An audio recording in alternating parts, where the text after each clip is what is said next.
Caring for an aging parent is not easy, but a little preparation and planning goes a long way. Here to help you get ready is Andy Crouppen of Brown & Crouppen. Welcome back to Great Day, my friend. Thank you very much. Let's start with the big one. I have a soon-to-be 80-year-old father who lives 2 hours away. Some of you have older parents. They are still driving. How do we approach this? I read the word calmly for one. Calmly, of course.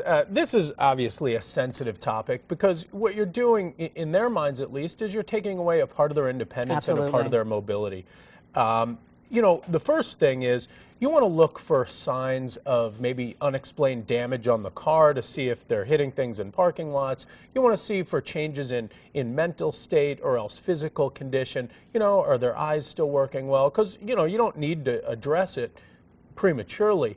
But when you do sense there is an issue, sit down with them and calmly discuss it. They may not remain calm, but be calm because you want to do it before they hurt somebody or themselves. Because you say don't wait for an accident. Right, exactly. Okay. And the next area is healthcare, and this is a big one because a lot of you are taking care of your parents' healthcare issues and even their decisions. So how do we approach this?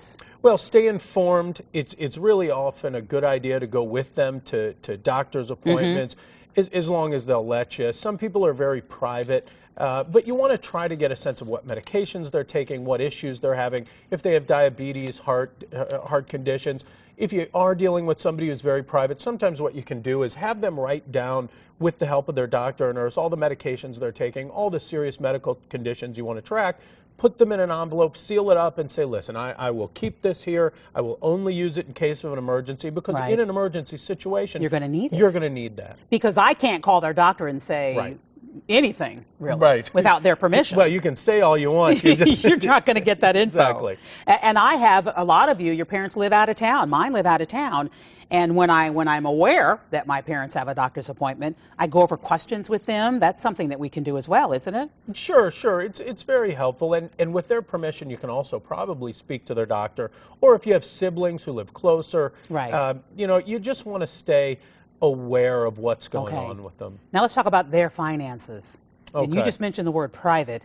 It gets really private now. We're just getting more and more sensitive with each Yes, topic. we are. Yeah, I think some people are open and happy to share, but you want to know 401k, pension information, bank accounts, any attorneys or power of attorneys that they have out there. Once again, this is maybe an area even more so than the healthcare where you want to go with that sealed envelope so that in an emergency you always have the ability to access this information. But if they don't want you to know it before it's time, you know, they know that at least their information is safe and secure. Again, I do love that idea of sealing it in an envelope, and I'll only use it when. Yeah, that's a great idea with the financial information as well. Yeah, I think it's a good way to do it, a good compromise for people who don't necessarily want to share it, but know the importance of having it out there. Andy, I've got the sense that most older Americans are afraid their kids are going to stick them in a nursing home.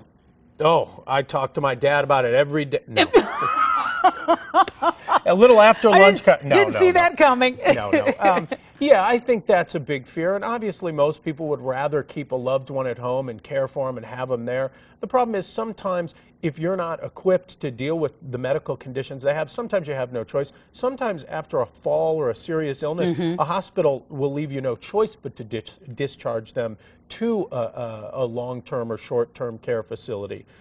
So it may not even be an option to take them home. And we may not be thinking that they're actual social workers at hospitals who can be very helpful. They can be very helpful. They can help kind of explain to the person you're dealing with that this is not because your evil son wants to stick you in a home. This is because the hospital will only discharge you to a rehab facility in a short-term situation where the goal is to get you in rehab. Let's say you broke a hip. We want to get you rehabbed and get you back out on your own. But it helps sort of ease that transition emotionally. And we are hearing far too many stories about neglect in nursing homes. So if someone has their mom or dad in a nursing home, whether they live here or not, how do they handle the suspicion of neglect or trying to prevent neglect, staying on top of that issue? Well, that's a good point. It's like anything else. It's you buy a used car and you can get the worst used car in the world. You can get a great used car, or a restaurant, same thing. You want to do your research, and it's easier than ever to do that online. find out a little bit about the facility beforehand. You can probably find reviews online, but also go visit the facility, talk to the people there, look around. Look for signs of neglect or abuse physically on your loved one and take their complaints seriously. Okay. Sometimes people just don't want to be there and they make things up, but you know what? Err on the side of caution. Absolutely. Talk to the staff. They're all licensed by the state. They take complaints to the state very seriously. So if you suspect anything, better safe than sorry. I like that. All right. Good advice. Very good. If you have a legal question for Brown and Crouppen, email us.